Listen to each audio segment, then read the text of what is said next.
This is the Mercedes-AMG CLA 45.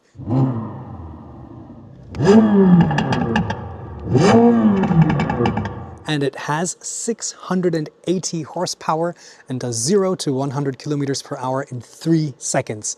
That is astounding. So what powers this beast and how is it different than the standard CLA?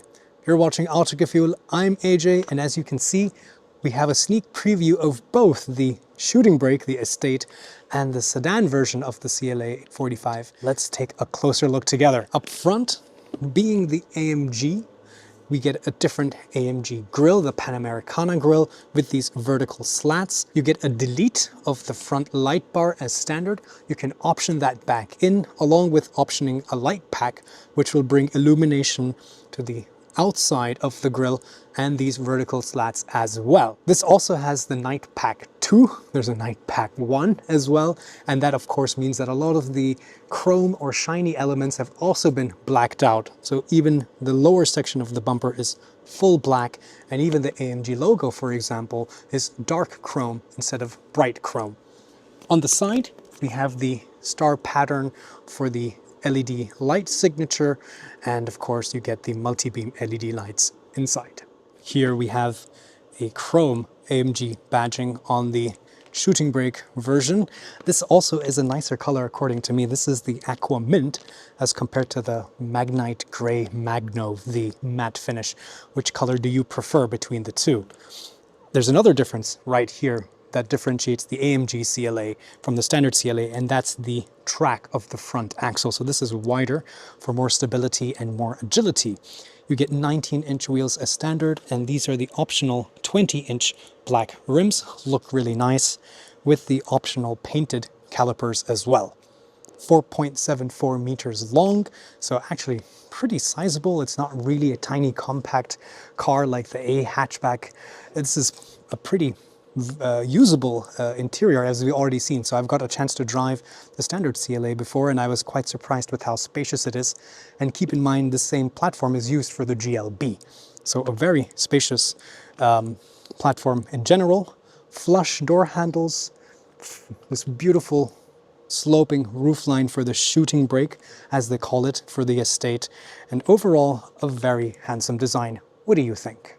So what do you think powers the AMG CLA 45? This gives it away. The E-Performance badge right here. So yes, this is an EV, and we'll talk about specs in a minute. But here in the sedan, again, a very smooth, rounded design for the sloping roof line. Very Mercedes, no sharp edges here. But again, a lot of nice play in light and shadow and smooth areas and surfaces overall. Performance and EVs mean aerodynamics, right? That's very key. So this is also an active spoiler, and we'll take a closer look at that later on. Another key differentiator between the standard CLA and the AMG CLA is this light signature at the back. So like the front, there is a delete of the connected light bar here in the middle, but unlike the front, you cannot spec this back in. So the housing remains the same, but there are no bulbs for the LED lights in the middle, so the rear lights are just on the outside too. Not a big deal, but yeah, a small little differentiator. Further down, AMG bumper with the diffuser. No fake exhausts or any of that kind of stuff here. It's very clean and neat, and overall gives it a very powerful stance. At the back of the Shooting Brake, the spoiler is integrated into the roof edge up here, and of course a much bigger rear section that also gives you more practicality. But further down, it's pretty much the same as the sedan. So you also have this nice diffuser, which again improves the aerodynamics and also looks pretty purposeful and cool. We know there's no engine under here, so what's there instead? Actually, there's a very usable frunk with 101 liters of volume, the same across the Estate and the sedan. Very usable space. In fact, I've been able to fit my cabin suitcase in this. So what is powering this? There are 3 axial flux electric motors, 2 in one combined drive unit on the rear axle and 1 in the front axle, which acts more like a boost motor. The net output, remember, peak is 680 horsepower, but even a continuous power output of 612 is being something they've been able to manage with some really clever battery management, cooling, and things like that. Even the motors are very, very sophisticated. This, of course, has a bigger battery pack than the standard CLA. This has the 94 kilowatt hour net battery pack from the bigger brothers, the GLC EV platform, but repackaged to fit this platform instead. Still 800 volt architecture. So the WLTP range is claimed to be over 670 kilometers for here, the Sedan, and the Estate has 640 kilometers. But from my testing of the electric CLA recently in Mallorca, those numbers are a little bit optimistic as expected. But 800 volt means you get 330 kilowatt DC fast charging, so 10 to 80% in about 22 minutes, and then AC charging up to 22 kilowatts. Now, because there are two electric motors on the rear drive unit, you can do a lot of fun stuff with software. Of course, you need a basic software differential to differential the speed and torque to the two rear wheels, but also depending on the driving mode, you can even enable different torque vectoring features, like even a drift mode. So there's a lot of different drive modes here. In fact, one drive mode which has a lot of fun features. We'll get into that in a minute. Flush door handles, which I think are pretty robust. Frameless door, and in this case, a single pane glass, not a double pane here, also for weight saving. There's another big weight saving measure, and I'll tell you about that later on. You get Art Deco and micro cut seat upholstery for the interior, which are artificial leatherette, which I think is much nicer, but you do get full animal skin leather seats if you like, but I think these are nice. I really like this playful, energetic yellow on the seat. I think just the right amount of yellow, including the cross stitching. And look at the center console. It's floating, but also that cool AMG, those stripes right in the middle. Very playful, very purposeful. Let's get inside and take a closer look. Oh yeah, I think the first thing that really grabs my attention is, of course, the steering wheel, which is new now.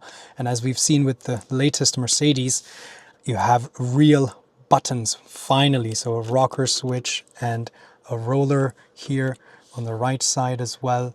Really nice to see physical buttons, and being an AMG steering wheel, you also have these extra dials, and I'll show you what that's all about. But the other aspect is, of course, as you see, there are three large screens, my digital instruments, but two 14-inch screens, one for the central infotainment and one for your passenger. We'll see what's all there to explore, so hop inside and let's take a closer look. The AMG CLA 45 doesn't lose out on practicality on the interior, which is great. So you have a reasonable glove box, just enough for your user manual and maybe a couple small items. It isn't felt lined, it is damped, but it definitely feels like it's not as nice as, for example, even the C-Class. But what I do like is this two-level center console. So you have a tray down here, maybe to keep a larger iPad or some books or things like that, even with a little strap. There are the USB-C ports down here, which are a little bit fiddly to use. So you have to make sure you have those plugged in before you set off, or you have somebody in the passenger seat who can do it for you. But the good news is you can actually thread the cable up this way, and there's a little port right here. So you don't have the cable coming from the outside and it's not fumbling with your feet, which is pretty cool. I like that small detail that Mercedes has paid attention to. In any case, though, you have an inductive phone charging pad right there.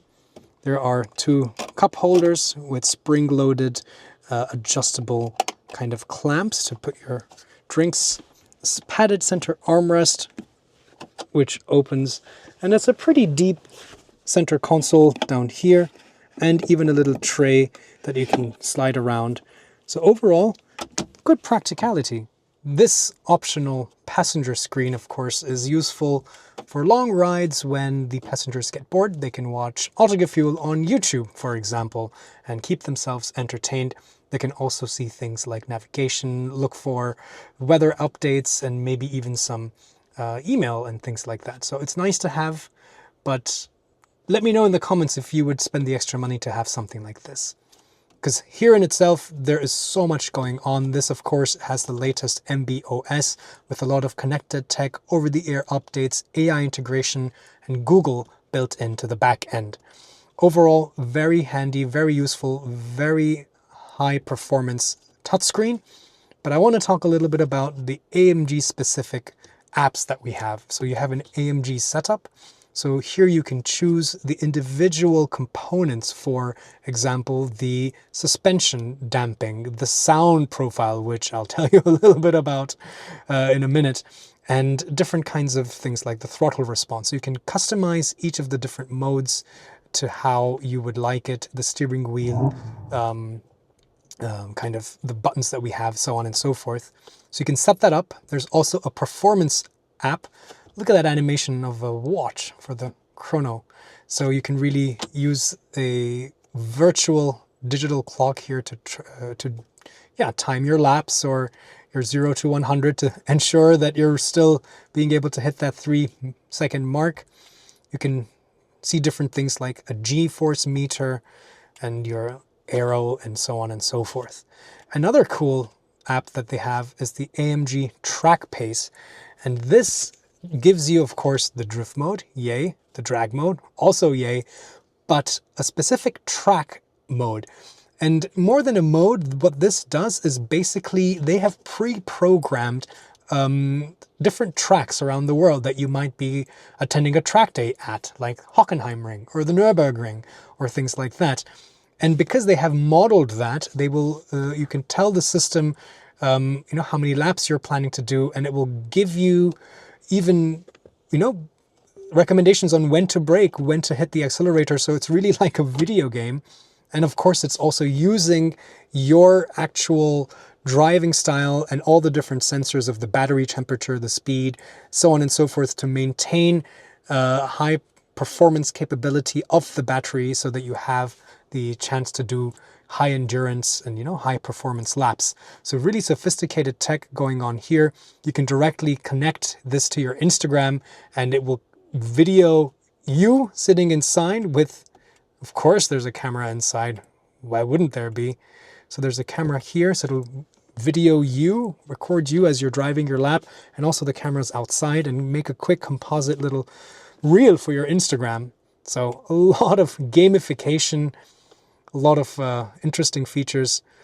But yeah, if you have an AMG, this is what it's all about. It's about that performance mindset, and they've really tried to capture that as much as possible. All right, so there's a lot of AMG apps. That's cold, that's facts. How do I feel like this is a real AMG? Well, they've thought about that. They have recorded 1,600 audio files of the 2-liter turbo 4 petrol from the AMG A45S, and they have simulated all those sounds to mimic how you would be driving. That's pretty common. We've seen these kind of artificial sounds before, but it goes a few steps further. It also simulates gear shifts, so it even dips the power, so there's an interruption in the power and the traction to give you that simulation of a gear shift. And they've put little vibrators on the seats to kind of, up here actually, to vibrate depending on the acceleration. So it's supposed to mimic the same 2-liter turbo 4 petrol engine that comes in the A-Class hatchback. All right, to activate all this gamification, I use the dial here to go from comfort to the AMG Force Sport Plus mode. So there's S. Did you hear that? There are actually sound bars on the front and the outside of the car, so it actually is piping the sound to the outside. So how do you feel about people that you're driving by hearing that? There is sound being pumped inside as well through the speakers, but it's quite evident that the sound is on the outside. So let's take a listen.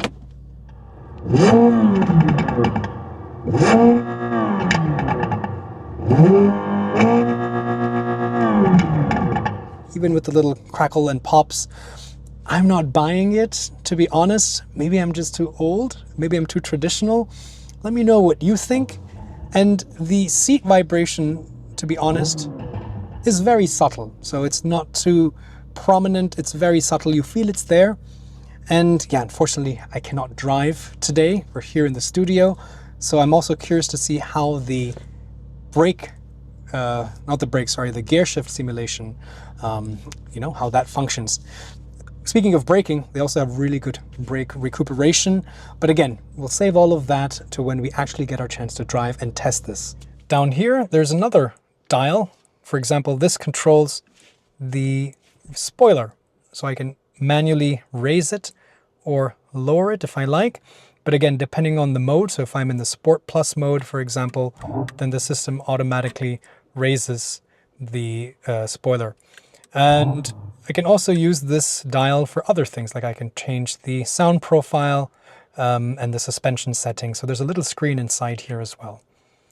Of course, what I really am happy to see is the return of these buttons, like I mentioned, and it's really easy to use. Even these are buttons down here. There are paddle shifters for the fake gear changes, but also there's a boost function. And again, we'll try that out once we're actually driving.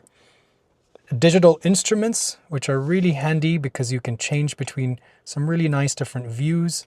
For example, to have the map, you can have the more performance-oriented AMG view or a more classic Mercedes dual dial setup.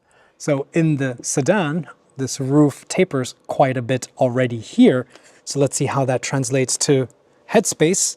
The door cutout is also pretty small, so I do have to bend and, tuck myself in. It's not too bad. I am 5'8" or about 1.73 meters. This is set to my driving position, so I have enough knee room.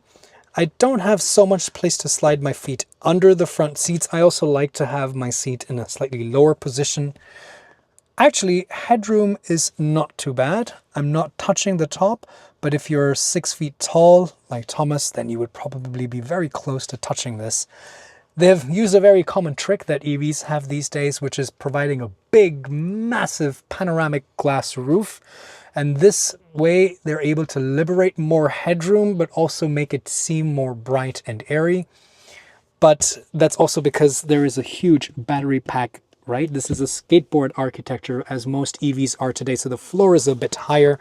So as you see, I'm a little bit knees up. It's not bad. It's expected. But what is a bit unexpected is this. What is this? There's actually technically no middle seat. This is not homologated as a 5-seater. This is only a 4-seater. Remember I was saying they're going to do some more weight saving? Well, this is it. Because of the extra weight of the battery pack and all the extra motors and everything else that they've had to pack in here, they had to choose between performance or allowing for a 5th passenger and to account for that. So they said, you know what, let's stick to 4 passengers and we'll add the extra performance. I get it. This is an AMG. If you don't want, if you want 5 seats, get the standard CLA. That's also pretty quick as well. But yeah, you have a central armrest. You still have 2 Isofix child mounts on the side, although these are the slightly cheaper pop-out covers, so you got to be careful not to lose them. And it's also a little bit of a shame that in these very sexy looking sport seats, there is no seat back pocket, so you can't really keep those things here. Air conditioning vents and USB-C ports, which is great. No additional climate zone, however, but overall, as expected. Here in the Shooting Brake, we get to see a little bit of a different color scheme for the upholstery. This is all black with a little bit of that red contrast stitching along the sides here, and compared to that yellow. A little bit of a different inlay here without those AMG stripes. This is just like a metallic brushed aluminum finish. Which one of the two do you prefer? I'm pretty, I would say, yeah, I think both of them are okay. But this also has the sky control panoramic roof. So you have these little stars, which also you can actually change the colors of. So you can choose a different ambient style, and you see now it's pink. Or if I go to like this mode, it's Mercedes blue, and then there's red for AMG. But also what's pretty cool is that I can also choose the amount of dimming. So this is a electrochromatic windshield. So I can have different motifs. I can have a fully kind of blocked sunroof, so there's no sun coming through, and I can even pick and choose which specific panels, quote unquote, to, you know, make transparent and opaque. One thing I'm not so happy with the CLA is the fact that they've omitted separate window switches for the rear windows. So you have to toggle this button on to then control the rear windows, and then toggle that off to then control the front windows. Just give me two more. How much of a problem is that? I don't know. But even the shooting brake has a spoiler. So it's a little bit smaller, it's on the roof edge, but this is also active. It's also depending on the speed, and I guess it kind of looks cool too. The shooting brake has a higher roof line. That should translate to more headroom on the interior. Let's check it out. Again, this door doesn't open 90 degrees. This opening is not that wide, and it is generally a little bit short and squat. So you do have to bend to get in. Also keep in mind that this might be a bit more challenging for putting your child seats. But once you're inside, it's not too bad. Yeah, definitely have more headroom here in the Estate or the Brake than I did in the Sedan. So because of that more flat, Estate roofline. So thumbs up for that. Sky control looks really cool. Again, I just became a father. I'm sure my little baby would love to see these stars and dancing around. It'll keep him engaged on those long drives when he starts getting fussy. So why not? If you don't like them, you can just turn it off. Again, no center seat at all, not even an option.